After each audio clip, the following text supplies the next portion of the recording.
You're listening to the Affiliate Marketing Podcast, brought to you by Affyverse.com, the chapter and verse of everything you need for running successful affiliate programs and partnership management. This is a podcast for digital and affiliate marketers, publishers, networks, agencies, and MarTech providers who operate in affiliate marketing.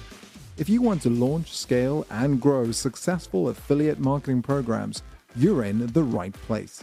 In this podcast, you'll learn how affiliate and partner marketing is changing, gain behind-the-mic access to affiliate marketing veterans, listen and learn tried and tested program management tactics, discover what's new and trending in affiliate and performance marketing. The truth is, you simply won't find this information anywhere else.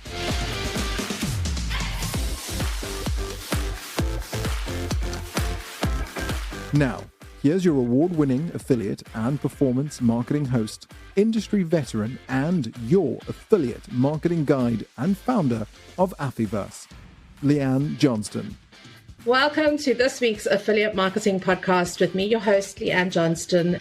And joining me today is the founder of Affiliate.ai. Now, I know that AI has been top of priority, and anybody that's heard about ChatGPT or has been using ChatGPT, everybody's looking into AI at the moment. And there is nobody that I could think of other than this gentleman who's joining me today, Rob Beresford, who is the founder of Affiliate.ai, to come and talk about the elephant that's been in everybody's room. Rob, it's a pleasure to have you here on this podcast with me today. Thank you so much for being here. Thanks for having me. Yeah, thanks for making this happen. We go way back to the early days of affiliate marketing. That's when we first met, when we were wee, young, sprightly kids, really excited about our careers and everything else. Lots happened since then. So I think what I want to do is start this week's episode off with you just telling us a little bit of your backstory. How did you actually get into the affiliate industry? What did you do before you started Affiliate AI, and, what you're doing today? Yeah. So I was going to be a publican. I did my undergraduate degree, and those of you who've been in affiliate marketing for a long time know that it was a very pub-based trade 10 years ago, 15 years ago. But yeah, I was going to be a publican. I then realized that you had to work ungodly hours and you didn't actually get to have any fun in the pub. You just worked in the pub till 3 a.m. cleaning it up. And so I started working for OpenTable. I then went back and kind of, did my postgraduate degree. And so I segued from hospitality into online. I went traveling for a year and came back applying for jobs as affiliate marketing in the UK was exploding. And so DGM had just launched, and Amazon Associates was kind of 18 months old, and Trade Doubler had just landed in the UK. And all of a sudden, 9 out of 10 interviews I had were for affiliate marketing jobs. And, I interviewed, I was 24. I interviewed a CJ and Trade Doubler and DGM and AOL and all of these big companies. Ended up going to work for DGM, which were, funny to think about it, the biggest affiliate network in the UK at the time.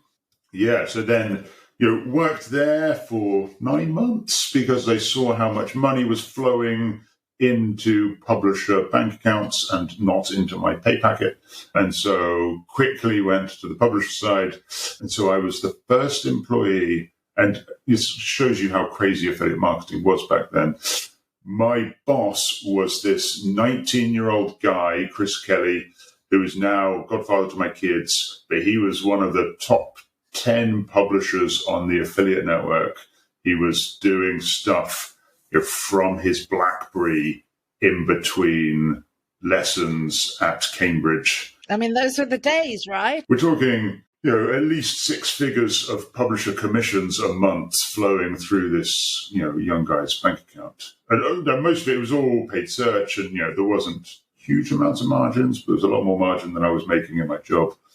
So, joined there, ended up, being there for 5 years. That was acquired. That's now part of LogicServe. Left there, started a group buying site. That was acquired. And then I was chief revenue officer at MyVoucherCodes, still very much a thing. And then I was at Button. So then I've just spent my last 6 years at Button, And Button, for those of you that don't know, kind of really pushed the app tracking and, link routing agenda in affiliate. Think back 5 years, no one was even trying to track in apps. We weren't really sure if people would transact in apps. Michael Ciccone, the founder, was very sure that people would transact in apps. But kind of look back then. There's always going to be one person that's got to pioneer. So it seems like that's what you've done. Yeah, did 6 years there, left there just before Christmas with the view of starting this company. I had an acorn of an idea, and then I spent January and February in rooms with every affiliate marketing CEO, including yourself, that would listen to me and let me pick their brains. And so I brought a lot of people, a lot of lunches and a lot of coffees, and just asked a bunch of questions about their pain points and what they saw the future and how I could help them. And Affiliate.ai is kind of what came out of it. That story is quite interesting for me because actually, if you listen back to what Rob's just explained, he's always been at the forefront of something, which is a great place to be. But it's also kind of scary because you don't really know what's going to be happening. And I think that's how people are feeling about AI right now. Like, I'm seeing content being pushed out about, is AI going to replace affiliate managers? Is AI going to replace my job as a marketer? Like, people are starting to get a little bit scared of the unknown, which is why I wanted to bring you on this podcast today, because you've kind of lived in that. You've lived flying by the seat of your pants at an industry that's been growing incredibly fast. Like, plan? You would just kind of run with it. And I think for newer people coming into the industry, we're a little bit more chillaxed about it because we've kind of seen the industry evolve from the early days. We've seen, big companies come in, they get changed, they get bought. But for newbies coming in, have I picked the right career? Because, now there's all of this AI, what do I do next kind of thing. So talk to us a little bit about what Affiliate AI is going to be doing, because I know that you're just about to, or you have launched your first product that that you have taken from all of those development conversations. So talk a little bit about what it is. So what came out of those conversations at a high level is that everyone in affiliate marketing is feeling a margin squeeze due to increased manufacturing costs, a highly competitive industry, and largely commoditized technologies. The margin that almost everyone in affiliate marketing is making has crept down over the years. At the same time, we're seeing increased salary costs due to the greatest cost of living crisis since the Great Depression. And so everyone's getting squeezed in the middle. And so productivity is the way out of that. How do we achieve more in the hours we have in our day? And I truly believe that the well-built artificial intelligence products for the affiliate industry will help everyone in this industry achieve more in their working day.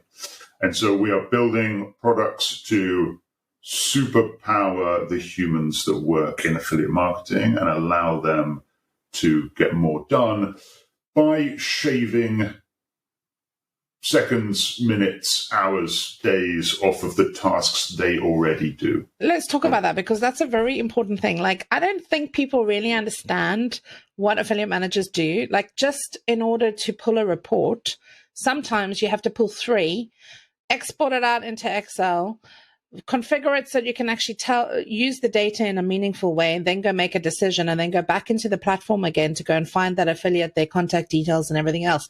Now, you think you've got 1,000 affiliates in a program that you're trying to actively manage and look at. That equates to like seconds in hours and probably days. And I've worked in programs where it takes you 3 days just to consolidate and reconcile a month end. The worst scenario is you don't do all that stuff because it's hard. Like, you end up, the level of effort isn't worth, like the juice isn't worth the squeeze, and therefore you don't do that work, and therefore your program doesn't grow or it doesn't have the same opportunities because you don't have access to the data. Profit margins that you just spoke about before, which we're all getting squeezed to do. So we know a little bit about your history, and we know that you're brave because that's kind of what your career has been all about, is going into the unknown and making it happen. We know why you've launched Affiliate AI, and it really is timely. I mean, were you thinking about this a little bit before the whole ChatGPT thing exploded, or was it just something that was sort of coincidental? How did you get that acorn of an idea? I've been thinking about the problem set or the rough opportunities for some time. And for me, that has been the affiliate industry sits on a boatload of data. And I think we all know that we don't do enough with that data because of the reasons that you spoke to. Sometimes it's hard to get to, sometimes it's hard to patch together. Also, I came to the understanding through a lot of work we did at Button is that if you can build the right product alongside the big networks and agencies, all of the meaningful brands on earth have a relationship with, call it 8 parties. And so if you can do 5 network deals and 5 agency deals, 5 contracts, 5 API integrations, you have access to 60,000 of the world's biggest brands who have data that is underused. And so I've been kicking business concepts around on that. The aforementioned, first 19-year-old boss now works at Google AI. So he was at DeepMind, so I've been kind of very close to what's been happening there. But that business has been built, or all of those kind of first wave deep learning AI businesses have been built on, PhD scientists. Average wage at DeepMind is, over $1 million a year. And candidly, affiliate marketing doesn't make the margins to support that sort of business. And so while I've been kicking the tires on it, like doing deep learning and affiliate marketing, just the take rate isn't there to support that type of business. And so then what happened was when, early January, OpenAI launched their ChatGPT product to the public with APIs, it fired a rocket up the whole industry. So before that, Google weren't shipping these products publicly. They were talking about them in journals and scientific reviews. They certainly weren't shipping APIs. As soon as OpenAI made this technology publicly available, everyone else had to make it publicly available. So now you have this whole infrastructure of AI tooling, which you can then use to build artificial intelligence companies on top of in a relatively low-cost way without hiring 350 PhDs on $1 million a year. So I had the idea and the building blocks, and then the tooling came into place as I was talking to the CEOs of affiliate marketing, and it was kind of perfect timing, really. So that was going to be my next question, is what was the most common thing that everybody in the room said when you took them out for lunch or their coffee or whatever the case may be? And was it similar, or were there completely different viewpoints that were coming at you? Productivity is the squeeze is the kind of big one. Like we have seen, well, probably the last 5 years, realistically, everyone's margins getting squeezed, and it just making it life harder. And which was kind of okay and sustainable until, inflation ripped through the cost base and the salaries went up, and now everyone's getting squeezed. So for me, it was a productivity. And affiliate marketing is ripe for it in ways that I believe we will, and this is why we're starting in affiliate marketing, is because affiliate marketing is a relatively inefficient channel in terms of the human, like the fingers on keyboards and emails that swap backs and forwards that need to happen in a way that most of the marketing stack is in a lot more programmatic, scalable place than we are. Yeah, but the reason for that is because it's still heavily relationship-based, I believe. It's not like a paid media campaign where you can go do your research, stick in your keywords, create your creative, and the platforms that have been built will kind of execute on that. So I think, and also because you're in affiliate, you're still also working in multiple platforms. Like you could have a program that's running on Tune and a program that's running in Impact, and you have to manage both of those platforms as an affiliate manager. And there would be reasons why that's happening, the strategy of it, but there's still a lot of this kind of human administration that needs to happen in order to bring these programs together and work. So for me, it's quite interesting that all these people that you've pulled into a room have all said that they're looking to improve the margin squeeze and they're looking to improve the profitability. Or at least maintain the profitability. Yeah, maintain their current profit levels. You bookended it quite nicely at the start by, we all do like stupid stuff over and over again because the tooling isn't in place. And I do believe the tooling is in place because the take rates and the margins haven't been there. If the margins were much higher, we would have thrown more engineers at these problems and, we would have built very different businesses. The only person getting a really great deal out of affiliate marketing is the end user who uses the cashback site, who actually they make way more margin than the publisher or the network or the agency. So let me ask you the question then. Why didn't you think about, because you come from a sort of publisher background as well, working at the network and even at Button to a certain degree. Why did you not start with helping the publishers first instead of helping the agencies, the networks, and the people who have the resources? I've been selling into publishers for 5 years and I've never got one of them to stick their hands particularly deep into their pockets. This industry is largely been built by brands paying networks and networks paying publishers. No one has really built a substantial business charging the publisher side of the marketplace. Okay, that's quite interesting because in the gaming industry, it's a little bit different. Like they invest heavily in tech and, reporting tools and things like that to make them more efficient because they've got so many brands that they need to be working with. And there is no networks in that industry. Yeah. The other piece is that and we will get to the publisher piece. Most of my career has been on the publisher side. The publisher data set is much messier. Most brands still sit on a single network.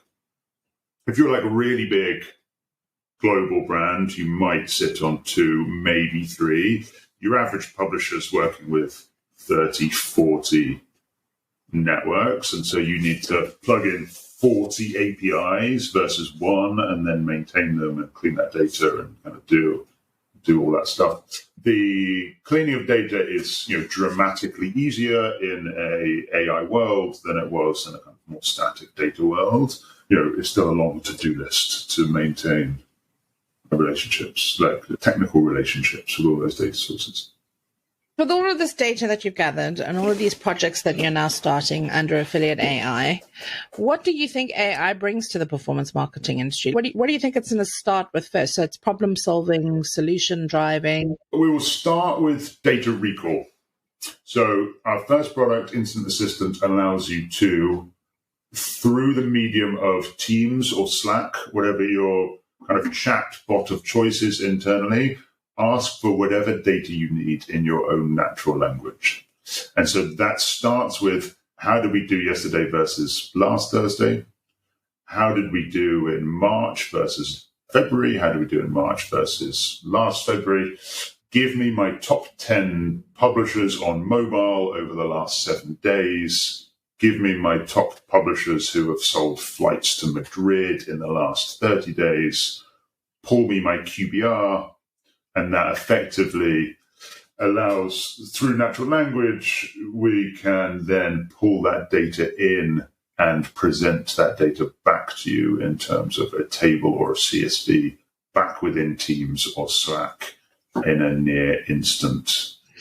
And that's going to be irrelevant of whatever platform you're working in, right? Because this technology is going to sit on top of your own internal reporting of where you've got it in the databases and then present it back to you. So that's a bit of a game changer because I know that's going to save a lot of time. Okay. I mean, reporting is probably one of the biggest, fags that an affiliate manager has and has to faff around with at the end of the month or at the end of the week, especially in the e-commerce space where you have to validate sales and do all of that kind of stuff. So what about things like fraud and compliance, especially for the more difficult industries like gaming or insurance or, the finance piece. Is there a way that you see that AI is going to come into that space as well? I think that's, the modeling out of fraud, like what's weird is that the technology that allows that to happen is not new technology. Like there is nothing that happens. There's nothing technically. So the piece that we're building, we couldn't have built 9 months ago. We couldn't have built 5 months ago. And this is now suddenly possible with this new tooling set. The tooling set needed to programmatically validate sales has existed for 3 years. Pulling out data, having 2 data sets, your sales that have been validated and your sales that got rejected because of fraud, and then building a predictive model against those 2 data sets is pretty old technology in terms of the grand scheme of things. And going in and writing a Python model against those 2 data sets and then making suggestions on which sales to validate and which sales to decline, is something that we may build at some point, but I don't understand why no one's done it yet. We're building on fresh technologies, things that couldn't have happened 6 months ago. And these type of problem statements aren't new problem statements, and they're not new technologies that are fixing them. The other thing as well is also, the first place that I would want to start with AI is, go intelligently find me all of the influencers that have the right amount of users, the right amount of engagement, that speak about products that are similar to mine. Bring me that list, because, recruitment is always a problem for kind of immature programs. And that's time consuming, all of that data analysis and collection and outreach. So is that something that's on your radar? It is. So you have to, the data in AI and kind of, we've seen it with OpenAI and their problems in Italy and Spain and them and Musk already threatening to sue them for ripping data sets. Like, you do have to think about these problems in an intelligent way where, a lot of the big financial institutions who, do modeling, and modeling is their game, insurance is effectively a modeling business. Most of them have banned access to OpenAI on site because they're so scared that employees are going to copy and paste sensitive data into OpenAI. You no longer own that data. You've given that data to them to be trained on in the future. And, affiliate marketing has the same problems. You have to think through how to use these technologies without exposing your data into, the monolithic large language model that is now OpenAI. And we've seen with plugins is the kind of the first scenario where you can start pulling live data streams. But yeah, I do believe that type of stuff is the future, where we start, you train this model over a period of time, and then you allow it to kind of query new data sets. Here are my products, crawl this data source to tell me who is talking about those products, and then match them with people that have profiles within my affiliate network. I think there's stuff like that which you could do in time. Usually you'd have a BI team that's sitting in the background, and you stick a ticket into Jira and you wait for a week, and then you get that data. By then you've forgotten why you asked for it in the first place. It's kind of like it's immediate. Everything's becoming faster, and making those split-second decisions is also going to help you manage your affiliates, because they're also in the moment. Like, affiliates work in the moment. They're like, oh, I see this traffic source coming in. I need to find this product to match this traffic source, and you're trying to make that extra buck. And sometimes that is the problem, is that we just can't work fast enough to get that stuff done. So I see that changing the way that we relationship manage affiliates too. Have you seen any good use cases in AI? Obviously, because you've been immersed in it now, at least for the last 3 months, like solidly. Have you seen any other companies doing anything interesting with AI? Like, true, there's a lot of, much older in like timescale points of view, companies that are built on machine learning and kind of a subset of AI. So like a lot of the publisher discovery, and even, I think most big companies will have a version of AI at their core. But in terms of generative, I haven't seen anyone else. A lot of the In fact, like the publisher end is super interesting in terms of content creation. I saw one of the guys that runs, one of the big social content publishers, and they've effectively given all of their content teams paid ChatGPT subscriptions, and effectively, they can 10x their content output. Yeah, but if you think about it realistically, and I'd love to hear your opinion on this, because I do get asked this a lot, is because I generate a lot of content, but all of my content is generated by me, a human. Okay, so I know my subject matter. However, I could 10x my content using ChatGPT, but it wouldn't be authentic because it would be machine learned and it would be repetitive, which means that the quality is going to go down, and it means that it's going to become more difficult to get seen and heard because everybody's pushing 10 times more. So I'm not sure that's such a good idea. What are your thoughts on that? It depends on your audience. So you are writing very specific thought leadership, B2B, high quality content. If you are running a series of SEO websites that want to crank out 50 articles about the top 10 laptop bags, it's an SEO play. And, I do believe that the quality of results on Google have already diminished and are going to dramatically diminish over the coming months as, I could write 1,000 articles today on a publisher matter for almost zero marginal costs. And then plug in some backlinks, and the internet is already awash with that. And, fair play to those hustlers, the publishers cranking that out. Is it content that I'm going to bookmark and go back to and re-engage with? No. Do they have a window of time where they can gain Google search algorithms and Facebook algorithms? Almost certainly. But I think Google's going to crack down on that anyway. I mean, there is talk of them looking at all of that anyway. So that could change the way that we do SEO. I mean, all of this stuff, and this is the beauty of working in affiliate marketing, to be fair.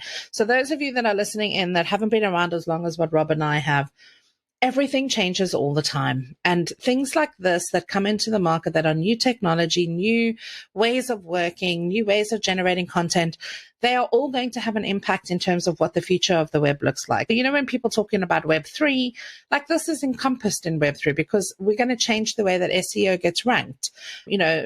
Google's going to get smarter and see what isn't, human generated content. It's relatively easy to spot a piece of content that's been produced by a large language model. If you ran through algorithms, because basically all the LLM is doing is suggesting the next word with the highest probability to. And so it doesn't actually talk like a normal human being. And so it's almost, when they caught that guy cheating on chess.com because he made too many perfect moves, and humans don't write in a perfect, predictable way. And so if the content is in too predictable a format, it's relatively easy for machines to spot that. Essentially, you're still going to need to have humans, though, because we will need to make the judgment call on when we use AI for things like a review of a, coffee cup, for example, or when we use a human to write something that's from an opinion perspective. Have you written a great piece of content and asked GPT-4 for feedback on that content? It does a phenomenal job at spotting your typos, spotting your grammar issues, in a way that before I would write my own content and then spend half an hour proofreading it and editing it. But now the proofreading process is 30 seconds because ChatGPT can do it for me. Yeah, for news sites and things like that, journalists can use it as a second, set of eyes. LinkedIn posts, I'll stick it into ChatGPT and go, give me feedback on here. And they're like, here, you spelled this wrong. Maybe change your heading here. And again, for me, this isn't about, swapping the humans out. It's about supercharging the humans and shaving 5 minutes of 20 tasks a day. That's half a day. It's incredible. Our parents used to do similar jobs without, laptops and without computers. And it didn't reduce the need for humans. It just 1,000x what we could achieve in our working day. And I think AI will work in the same way that the personal computer did. That was the other one sort of big question that I wanted to ask you, because you've been around so long, and I keep harping on about that, but it does make a difference. The historical value of the affiliate industry does make a difference in terms of how you view the future. What do you think the affiliate marketing ecosystem is going to look like? Because from my perspective, coming from outside of the e-commerce space and getting into the e-commerce space again 10 years later, it hasn't changed much compared to some of the other industries that I've worked in, where it has changed dramatically. And my question is always, what's going to happen with all of the networks as brands now have tools like AI, Publisher Discovery, Cake and Tune, and all of these tracking platforms? Where's the value add going to come in? And are these brands going to want to, cyclically move back in-house and use all of these wonderful tools that are being created? Or do you just think that the marketplace is just going to keep growing? Everybody's just going to keep doing their thing and growing organically? That's a great question. Honestly, we won't know for a while. It took us, if we look back through, the network PC, it probably took us 5-10 years to get any real understanding of what the tool was. And that, the internet was, a decade later. Same with the mobile. And I've talked about this before, but when the App Store first launched, the big apps were the beer app and the fart machine app and Flappy Birds. And you look back, so now you have, the killer apps are like Deliveroo and, Google Maps, where you can actually use all the information that this supercomputer in your pocket allows you to do. The first week, January and February, there were people shipping a whole bunch of novelty AI apps. And then, the automated sales wave always comes through after that, because that's kind of where the easy money is. But I do believe it'll take us time to really understand, where the killer apps are and where the value and how that manifests itself in the affiliate industry. I couldn't tell you. I'm hoping we pay less walking, talking supercomputers to click drop-downs in dashboards, which is effectively what we pay our junior staff members to do. And I know they're junior, but they're still walking, talking supercomputers that shouldn't be doing dumb stuff over and over again. Well, that creates a bit of a problem, I think, because how do you learn affiliate marketing? You learn it on the job. If you've got tools that are doing it for you, you're never really going to learn the basic principles because you've got the shortcuts. So I think constant education in this industry is important. And I would recommend that everybody starts kind of getting their head around AI now, even though it might only affect us in 5-10 years' time. But it's part of your learning process. It's part of your journey as, an affiliate practitioner, whether you're publisher side, network side, agency side. You need to be asking these questions, and you need to be talking to people like you who are kind of running in the forefront and figuring it out, because like you said, there is no crystal ball in terms of how AI is going to impact us. Yeah. And the most incredible thing about AI is, GPT-4 can write code already. And so what effectively happens is that anyone can write, English becomes the next coding language, and then anyone can write code. And so if you start to learn some very basic coding knowledge, then those of us, and I'm not super technical myself, but I can now build iOS apps and I can write Python. I can have the idea and ask GPT-4 to write the Python for me. And then as an affiliate manager, if you're the person in the team that can write SQL or write Python, you're already at the top of it. You're so impressive at that point.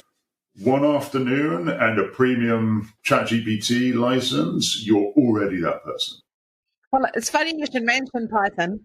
My 10-year-old son has been invited to a coding club at school, and they are teaching them how to do Python. And I'm pretty sure that they're going to be using ChatGPT to show them how to actually create Python using language as well. Of course, so yeah. It's all and checking, in the same way that I check my LinkedIn posts for grammatical errors, you can use ChatGPT to check your Python for coding errors.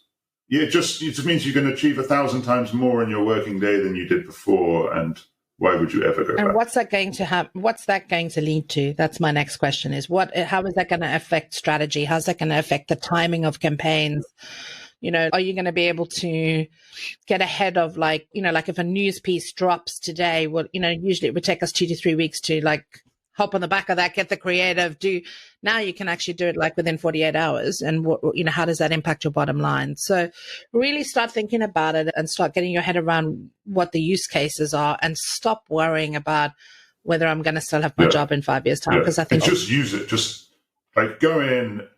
You can use OpenAI for free, but like the premium version is $20 a month, and I guarantee you could finish work by noon every day if you worked out how to use ChatGPT properly. That's my pitch. And anyone that's ever worked closely with me or for me, I've always talked about hit your numbers and take a nap. Do the things that matter, do the things that move the needle, and then get on with something else. Don't do dumb stuff over and over again because you have to. And ChatGPT and all of these AI products will dramatically increase what you can achieve before your lunch break. Keep us in the loop, because we're looking forward to your AI product coming to market. And, when it is, maybe we can get you back onto the podcast to talk about how to use it intelligently. Thanks very much for being on the podcast today and just kind of talking about that elephant in the room, where everybody's going, is my job safe? Yes, your job is safe. And Rob has just told you why. And your job's going to be so much better. You're going to have all of that crap that you hate doing on a daily basis. You're not going to have to do it anymore.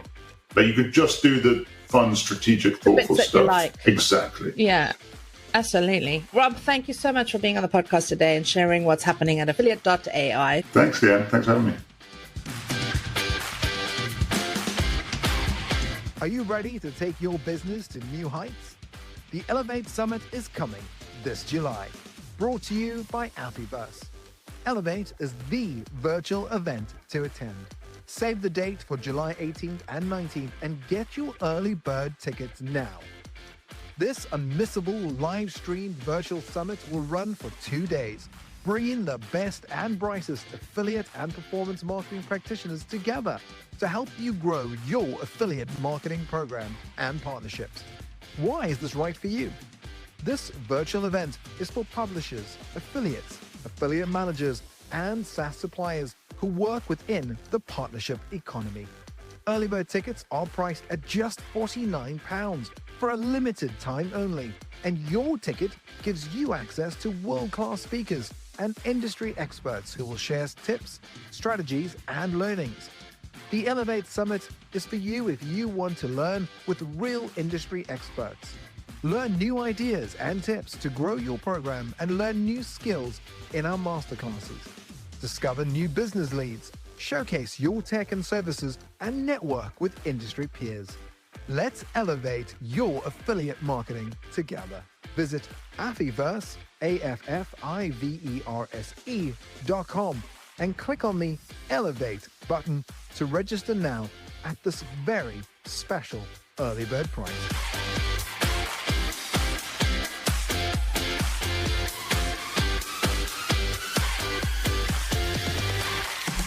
Want to get your affiliate program noticed? Need new business leads for your agency network or SaaS tools? We can help your business get seen and heard. Affiverse offers a variety of advertising and podcast advertising placements, reaching tens of thousands of digital and affiliate marketers around the world. Our content receives over 800,000 impressions a month and is highly targeted. Our podcast regularly charts in the top 100 across Apple and Business News and boasts the most 5-star reviews of any affiliate marketing podcast, with more than 2,500 plus downloads per episode, putting us in the top 5% of podcasts worldwide. We help brands and affiliate partners connect and grow, agencies to share case studies, insights, and help them find new clients too. SaaS companies to find new customers and new leads. Networks find new advertisers and publishers. Advertise with us and you'll find and connect to all the right people in the affiliate marketing industry. Download our media pack by visiting our site www.affiverse.com and click Advertise to find out more. That's www.affiverse.com. That's a wrap for this week's Affiliate Marketing Podcast. If you're loving what we're putting down, why not head over to Apple iTunes and give us a 5-star review? Make sure to subscribe to our podcast and our YouTube channel so you never miss another insightful episode or one of our free webinars ever again. Tune in next week for more digital affiliate marketing insights, trends, tips, and content to keep your affiliate and performance marketing fresh and your partners driving consistent sales.